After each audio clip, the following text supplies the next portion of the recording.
जिन्हां दी बहुत पॉपुलैरिटी सिद्धू मूसेवाला उन्हां दा बड़ा दर्दनाक कतल होया। उस तो बाद एक वैसे भी माहौल है जिहड़ा वो लॉ एंड ऑर्डर के उपर काफ़ी रेज किया गया। पर मैं सर ये कहना चाहना, ये पूछना चाहना अज तुहाडे जरिए ओपोजिशन नूं सारे नूं और पूरे पंजाब नूं कि की सर ये जो अज लॉ एंड ऑर्डर की मेरे सत्कारयोग वीर गल करते हैं कि यह 3 महीनों के भगवंत मान जी की सरकार की देन है?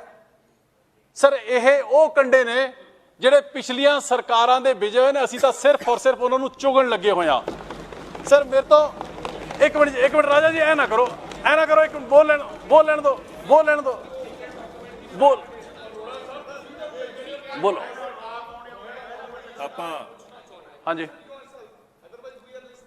बोलो राजा वड़िंग। बहुत ही सत्कारयोग स्पीकर साहब, मेरे साथी मेरे कुलीग ने चिंता जाहिर की लॉ एंड ऑर्डर की, तो असी भी थोड़े तो ये मंग कर रहे सी कि गवर्नर एड्रैस दे विच तमाम चीज़ां असी दस नहीं सकांगे लॉ एंड ऑर्डर ते की होया। पर जिस प्रकार इन्होंने हुण गल शुरू कर ली, इन्होंने कहा कि मेरे ओपोजिशन के साथी दसन जिहड़े चर्चित मर्डर की गल कर रहे हैं, साडी सरकार ने उन्होंने 10 सिक्योरिटी गार्ड्स दिते गए सी। उस बंदे नूं IB तो 1 साल पहला इत्थे इन्फॉर्मेशन आई कि उस बंदे नूं हाईएस्ट थ्रैट हैगा, उस बंदे की जान नूं खतरा है।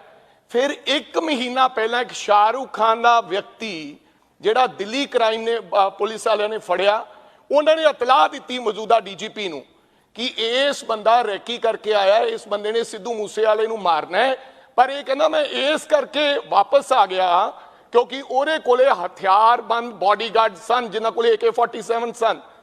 तुसीं वो 10 चों 6 उड़ाते, 4 रखे, 4 चों बिना देखे तुसीं 2 उड़ाते और उड़ा के जिहड़ा कि सीक्रेट डॉक्यूमेंट है तुसीं आपदी फेसबुक ते पाता कि अज असीं मूसेवाले दी सिक्योरिटी वापस ले ली है और शाम नूं मूसेवाला साहब दा कतल हो जाता है। और फिर तुसीं कदे कहंदे हो भी भाई ये तां बॉडी ओह लै जांदे। ये सरासर ਉਹ ਤੁਸੀਂ एक ਜਿਹੜੀ लड़की ਨੂੰ, हालांकि फेसबुक ਤੇ ਕਿਹਨੇ ਪਾਇਆ क्यों पाया ਇਹ ਤੁਹਾਨੂੰ पता है सरकार ਨੂੰ, उस लड़की ਨੂੰ डिपार्टमेंट ਦੀ ਨੂੰ ਤੁਸੀਂ ਉਹਨੂੰ कहदा भी ये ਤਾਂ ਇਹਦੀ गलती होगी।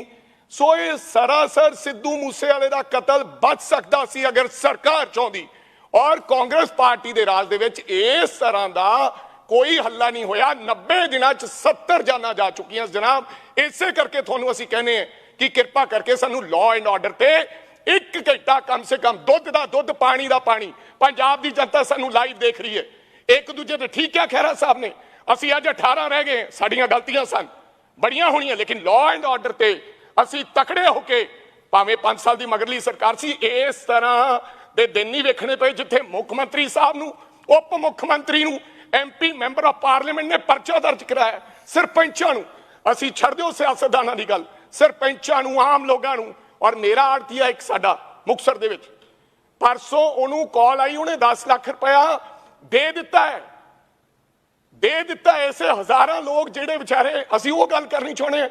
सो मेरी बेनती है, अगर तुसीं उस दिन भी कहा कि गैंगस्टर कांग्रेस की देन है, कांग्रेस की देन है, हुण तुसीं आपदी जिम्मेदारी तो भज नहीं सकते। तुसीं कहो कि जे कांग्रेस की देना मारे पे सारे दे सारे एक भी कतल नहीं होने देंगे, ये थोड़ी जिम्मेदारी है। Not after 3 months you are saying कि this is just because of the Congress party. ठीक है अमन जी सर मैं एक मिनट मानयोग मेंबर साहबान नूं शांति बना के रखनी सीरियस डिबेट है। अमन जी सर इस तरह है कि मैं मेरे वीर राजा वड़िंग जी की गल दे नाल मैं सहमत हाँ। मैं ये बिल्कुल नहीं, ना मैं ना साडी सरकार आपदी जिम्मेवारी तो ना कदे पिठ दिखा के भज्जी ते ना कदे भजूगी। पर सर मैं ये जेनेसिस दे विच मैं इहदा गर्व कित्थे, ये हालात अज ठीक है कि छोटे वीर मूसेवाले का कतल होया यह जिहा किसी माँ प्यो दे बच्चे नाल ना होवे। पर सर मैं ये बैकग्राउंड दे विच जाना चाहुंदा कि ये हालात पंजाब दे विच बने क्यों। सर अज तो 1.5 महीने पहला सर मोहाली इंटैलीजेंस हैडकुआटर्स ते अटैक होया RPG दे नाल। सर RPG रॉकेट लॉन्चर है, ਔਰ ਸਿੱਧੂ ਮੂਸੇਵਾਲਾ ਦਾ ਕਤਲ ਜੋ ਹੈ ਉਹ ਜੋ ਰਿਪੋਰਟਾਂ ਮੈਂ ਪੜ੍ਹੀਆਂ ਪੇਪਰ ਦੇ ਵਿੱਚ ਉਹ ਕਹਿੰਦੇ AN-94 ਦੇ ਨਾਲ ਹੈ, ਜਿਹੜੀ ਕਿ ਰਸ਼ੀਅਨ ਅਸੌਲਟ ਰਾਈਫਲ ਹੈ, ਜਿਹੜੀ ਕਿ ਸਿਰਫ ਰਸ਼ੀਆ ਦੀ ਆਰਮੀ ਕੋਲੇ ਹੈ। ਸਰ ਮੈਂ ਪੁੱਛਣਾ ਚਾਹੁੰਦਾ ਕਿ ਔਰ ਸਰ RPG ਰੌਕਟ ਲਾਂਚਰ ਔਰ AN-94 ਨਾ ਸਰ ਅੱਤਵਾਦ ਦੇ ਪੀਕ ਦੇ ਦਿਨਾਂ ਦੇ ਵਿੱਚ ਵੀ ਅੱਤਵਾਦੀਆਂ ਕੋਲ ਨਹੀਂ ਸੀਗੇ ਸਰ। ਇਹ ਅੱਜ ਇਹਨਾਂ ਗੈਂਗਸਟਰਸ ਕੋਲ ਕਿੱਥੇ ਆ ਗਏ? 3 ਮਹੀਨਿਆਂ ਦੇ ਵਿੱਚ ਡੈਫੀਨੇਟਲੀ ਇੱਕ ਸੈਕਿੰਡ ਓਏ ਸੁਣ ਤਾਂ ਲਓ ਯਾਰ ਸਰ। 3 ਮਹੀਨਿਆਂ ਦੇ ਵਿੱਚ ਪੰਜਾਬ ਦੇ ਵਿੱਚ ਤਾਂ ਉਹਦੀ ਮੈਨੂਫੈਕਚਰਿੰਗ ਸ਼ੁਰੂ ਨਹੀਂ ਨਾ ਹੋਈ ਸਰ। ਆਏ ਨੇ ਇੰਟਰਨੈਸ਼ਨਲ ਬਾਰਡਰਸ ਤੋਂ ਸਰ, ਉਹਦੀ ਜ਼ਿੰਮੇਵਾਰੀ ਕਿਹਦੀ ਹੈ? ਸੈਂਟਰਲ ਗਵਰਨਮੈਂਟ ਦੀ ਜ਼ਿੰਮੇਵਾਰੀ ਹੈ। ਔਰ ਅਗਲੀ ਗੱਲ ਹੁਣ ਆ ਜੀ, 1 ਮਿੰਟ ਯਾਰ ਸੁਣ ਤਾਂ ਲਓ ਨਾ, ਸੁਣ ਤਾਂ ਲਓ ਮਾਨਯੋਗ ਮੈਂਬਰ ਸਾਹਿਬਾਨ ਨੂੰ ਬੇਨਤੀ ਕਰਦਾ ਕਿ ਚੇਅਰ ਨੂੰ ਐਡਰੈਸ ਕੀਤਾ ਜਾਵੇ ਸਰ। ਜਿਹੜੀ ਗੱਲ ਔਰ ਡਿਬੇਟ ਚੱਲਣ ਦਿੱਤਾ ਜਾਵੇ। ਜਿਹੜੇ ਮੈਂ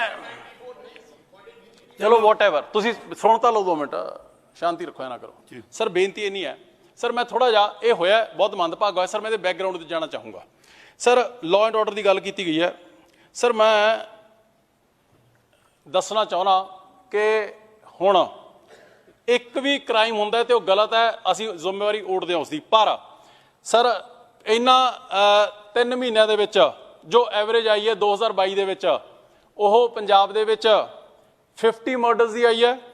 2021 ਦੇ ਵਿੱਚ 60 ਦੀ ਸੀਗੀ, 2022 ਦੇ ਵਿੱਚ ਉਹ 65 ਦੀ ਸੀਗੀ। ਇਹ ਸਰ ਮੈਂ ਨਹੀਂ ਬੋਲ ਰਿਹਾ ਹੈਗਾ, ਇਹ NCRB national crime record bureau ਦੇ ਫਿਗਰਸ ਨੇ। ਮੈਂ ਉਹ ਲੈ ਕੇ ਆਇਆ ਡਾਟਾ, ਜੇ ਇਹ ਗਲਤ ਹੋਣ ਤਾਂ ਚੈਲੰਜ ਕਰ ਸਕਦੇ। 2022 ਦੇ ਵਿੱਚ ਕਿੰਨੀ ਜੀ ਸਰ? ਜੋ ਐਵਰੇਜ ਆਈ ਹੈ ਉਹ 158 ਦੀ ਹੈ 3 ਮਹੀਨਿਆਂ ਦੇ ਵਿੱਚ।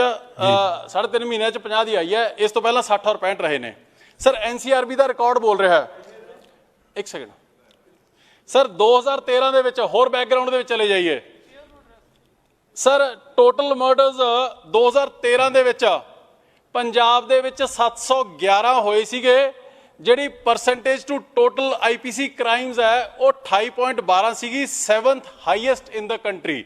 2013 ਦੇ ਵਿੱਚ ਅਕਾਲੀ ਦਲ ਭਾਜਪਾ ਦੀ ਸਰਕਾਰ ਸੀਗੀ। ਦੇ ਜਿਹੜੇ ਸਰ 1 ਮਿੰਟ ਸੰਦੀਪ ਜਾਖੜ। ਹਾਂਜੀ ਅਮਨ ਜੀ, ਸਪੀਕਰ ਸਾਹਿਬ ਹੁਣੇ ਅਮਨ ਜੀ ਨੇ NCRB ਦੇ ਆંકੜੇ ਦਿੱਤੇ ਐਂਡ ਉਹਨਾਂ ਨੇ ਕਿਹਾ ਵੀ ਸੈਂਟਰਲ ਏਜੰਸੀ ਹੈ ਤੇ ਸੈਂਟਰ ਦੇ ਆંકੜੇ ਹੈ, ਤੇ ਜਦੋਂ ਸੈਂਟਰ ਦੇ ਆંકੜੇ ਪੰਜਾਬ ਦੇ ਸਕੂਲ ਨੂੰ ਕਹਿੰਦੇ ਵੀ ਸਭ ਤੋਂ ਨੰਬਰ 1 ਸਕੂਲ ਹੈ, ਉਸ ਟਾਈਮ ਉਹ ਆંકੜੇ ਗਲਤ ਹੈ। ਤੇ ਜਦੋਂ NCRB ਦੇ ਆંકੜੇ ਕਹਿੰਦੇ ਕਿ ਕ੍ਰਾਈਮ ਪਹਿਲੇ ਸੀਗਾ। Thank you Aman Arora ji. Sir ਇਸ ਤਰ੍ਹਾਂ ਹੈ, ਮੈਂ ਦੱਸ ਦਿੰਦਾ, ਮੈਂ ਦੱਸ ਦਿੰਦਾ ਸਰ। ਇਹਦੇ ਫਰਕ ਇੰਨਾ ਕੁ ਹੈ ਕਿ ਜਿਹੜੇ ਐਜੂਕੇਸ਼ਨ ਵਾਲੇ ਆંકੜੇ ਦੱਸਦੇ ਨੇ ਉਹਦੇ 'ਚ ਉਹਨਾਂ ਦੀ ਜੋ ਰਿਪੋਰਟ ਹੈ ਉਹ ਇੰਡੀਕੇਟਿਵ ਹੋ ਸਕਦੀ ਹੈ। ਜਿਹੜੇ ਇਹ ਰਿਕਾਰਡ ਨੇ ਇਹ FIRs ਹੋਈਆਂ ਨੇ 302 ਦੀਆਂ। ਇਹ ਫਰਕ ਹੈ, ਠੀਕ ਹੈ। So please try to understand. ਇਹ ਹੌਸਲੇ ਇਹਨਾਂ ਕ੍ਰਿਮੀਨਲਸ ਦੇ ਉਦੋਂ ਬੁਲੰਦ ਹੁੰਦੇ ਨੇ ਜਦੋਂ ਸਰ 2000 ਅੱਜ ਦੀ ਡੇਟ ਦੇ ਵਿੱਚ ਅਨਰਿਜ਼ੋਲਵਡ ਕੇਸ, ਜਿਹੜੇ ਤੁਸੀਂ ਅਨਰਿਜ਼ੋਲਵਡ ਸਬਜੈਕਟਸ ਦੀ ਗੱਲ ਕਰ ਰਹੇ ਸੀਗੇ ਸਰ, ਹਾਈਐਸਟ ਨੇ ਪੰਜਾਬ ਦੇ ਵਿੱਚ 44.7 ਇਹਨਾਂ ਦੀਆਂ ਸਰਕਾਰਾਂ ਵੇਲੇ ਦੇ।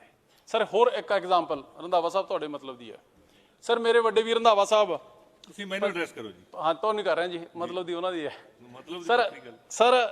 ਰੌਲਾ ਪਿਆ ਕਿ ਇੰਨੇ ਉਹ ਕ੍ਰਾਈਮਸ ਹੋ ਰਹੇ ਨੇ ਸਰ। ਅਨਰਿਜ਼ੋਲਵਡ ਪਤਾ ਕੇਸਿਸ ਕਿਵੇਂ ਰਹੇ ਨੇ ਜੀ, ਅਨਟ੍ਰੇਸਡ ਕਿਵੇਂ ਰਹੇ ਨੇ ਸਰ। ਪੋਲੀਟੀਕਲ ਪੈਟਰੋਨੇਜ ਰਹੀ ਹੈ ਅੱਜ ਤੱਕ, ਅੱਜ ਤੋਂ ਬਾਅਦ ਨਹੀਂ ਹੋਣੀ ਹੈਗੀ। ਮੈਂ ਐਗਜ਼ਾਮਪਲ ਦੇ ਦੇਣਾ ਤੁਹਾਨੂੰ ਸਰ। ਰੰਧਾਵਾ ਸਾਹਿਬ ਮੇਰੇ ਵੱਡੇ ਭਰਾ ਨੇ, ਸਟੇਟਮੈਂਟ ਹੈ ਸਰ ਉਹਨਾਂ ਦੀ 21 ਅਕਤੂਬਰ 2021 ਦੀ, ਜਿਹਦੇ ਵਿੱਚ ਇਹਨਾਂ ਨੇ PAP ਪੰਜਾਬ ਆਰਮਡ ਪੁਲਿਸ ਦੇ ਫੰਕਸ਼ਨ ਦੇ ਵਿੱਚ ਕਿਹਾ ਕਿ ਮੌੜ ਬੰਬ ਬਲਾਸਟ ਦੀ ਇਨਵੈਸਟੀਗੇਸ਼ਨ ਨੂੰ, ਪ੍ਰੋਬ ਨੂੰ ਸਾਡੇ ਮੁੱਖ ਮੰਤਰੀ ਕੈਪਟਨ ਅਮਰਿੰਦਰ ਸਿੰਘ ਨੇ ਇੰਸਟਾਲ ਕੀਤਾ ਸੀਗਾ। ਇਹਨਾਂ ਦੀ ਔਨ ਰਿਕਾਰਡ ਸਟੇਟਮੈਂਟ ਹੈ ਸਰ। ਮੈਂ ਪੁੱਛਣਾ ਚਾਹੁੰਦਾ, ਜਦੋਂ ਸਿਆਸੀ ਲੋਕ ਆਹ ਕੁਛ ਕਰਨਗੇ ਸਰ, 7 ਬੰਦੇ ਬਣੇ ਸੀ ਮੌੜ ਦੇ ਵਿੱਚ, ਜਦੋਂ ਸਿਆਸੀ ਲੋਕਾਂ ਵੱਲੋਂ ਆਹ ਕੁਛ ਹੋਊਗਾ, ਚਾਹੇ ਉਹ ਇੱਧਰ ਨੇ ਚਾਹੇ ਉੱਧਰ ਨੇ, ਤੇ ਸਰ ਗੈਂਗਸਟਰ ਕਿਉਂ ਨਾ ਪੈਦਾ ਹੋਣਗੇ ਜੀ? ਕਿਉਂ ਨਾ ਪੈਦਾ ਹੋਣਗੇ ਸਰ? ਮੇਰੀ ਤੁਹਾਨੂੰ ਹੱਥ ਬੰਨ੍ਹ ਕੇ ਬੇਨਤੀ ਹੈ, ਡਿਸਕਸ਼ਨਾਂ ਰੱਖੋ ਜਿੰਨੀਆਂ ਮਰਜ਼ੀ, ਲਾਅ ਐਂਡ ਆਰਡਰ ਤੇ ਰੱਖੋ, ਕਿਸੇ ਗੱਲ ਦੀ ਪਰਵਾਹ ਨਹੀਂ ਹੈਗੀ, ਕੱਲੀ ਗੱਲ ਦਾ ਜਵਾਬ ਦੇਵਾਂਗੇ। ਪਰ ਸਿਰਫ ਔਰ ਸਿਰਫ ਆਹ 2-3 ਮਹੀਨਿਆਂ ਦੇ ਵਿੱਚ ਤੁਸੀਂ ਆਪਣੀਆਂ ਸਾਰੀਆਂ ਕਾਰਗੁਜ਼ਾਰੀਆਂ, ਆਪਣੀਆਂ ਸਾਰੀਆਂ ਜਿਹੜੀਆਂ ਤੁਹਾਡੀਆਂ ਮਾਲ ਇੰਟੈਂਸ਼ਨਸ ਤੇ ਮਾਲ ਫੰਕਸ਼ਨਸ ਨੇ, ਉਹ ਤੁਸੀਂ ਸਾਡੇ ਗਲ ਪਾ ਕੇ ਤੁਸੀਂ ਕਹੋਗੇ ਤੁਸੀਂ ਪਾਕ ਸਾਫ ਨਿਕਲ ਜਾਓਗੇ। ਐ ਨਹੀਂ ਅਸੀਂ ਨਿਕਲਣ ਦੇਣਾ ਹੈਗਾ, ਇਹ ਮੈਂ ਵਾਅਦਾ ਕਰਦਾ, ਐ ਨਹੀਂ ਅਸੀਂ ਨਿਕਲਣ ਦੇਣਾ ਹੈਗਾ। ਸੋ ਮੇਰੀ ਤੁਹਾਨੂੰ ਹੱਥ ਬੰਨ੍ਹ ਕੇ ਬੇਨਤੀ ਹੈ ਸਰ, ਮੇਰੀ ਤੁਹਾਨੂੰ ਹੱਥ ਬੰਨ੍ਹ ਕੇ ਬੇਨਤੀ ਹੈ ਕਿ ਮੇਰੀ ਤੁਹਾਨੂੰ ਹੱਥ ਬੰਨ੍ਹ ਕੇ ਬੇਨਤੀ ਹੈ ਕਿ ਪ੍ਰੋਡਕਟਿਵ, ਪੋਜ਼ਿਟਿਵ, ਕੰਸਟਰਕਟਿਵ ਜਿੰਨੀ ਮਰਜ਼ੀ ਗੱਲ ਕਰੋ, ਜਿੰਨੇ ਮੈਂ ਫਿਰ ਦੁਬਾਰਾ ਤੁਹਾਨੂੰ ਔਨ ਰਿਕਾਰਡ ਕਹਿ ਰਿਹਾ, ਜਿੰਨੇ ਇਸ਼ੂਜ਼ ਮੈਂ ਕਹੇ ਨੇ, ਤੁਸੀਂ factually you prove us wrong, then we are liable। Sir ਮੇਰੀ ਹੱਥ ਬੰਨ੍ਹ ਕੇ ਬੇਨਤੀ ਹੈ ਕਿ ਪਿਛਲੇ 3 ਮਹੀਨਿਆਂ ਦੇ ਵਿੱਚ, ਨੋ ਡਾਊਟ ਮੈਂ ਨਹੀਂ ਕਹਿੰਦਾ ਹੈਗਾ ਕਿ ਜੀ ਅਸੀਂ 3 ਮਹੀਨਿਆਂ ਦੇ ਵਿੱਚ ਅਸੀਂ ਸਾਰਾ ਕੁਝ ਕਰਤਾ। ਸਰ 3 ਮਹੀਨਿਆਂ ਦੇ ਵਿੱਚ ਤਾਂ ਕਿਸੇ ਨੇ ਮੋਟਰ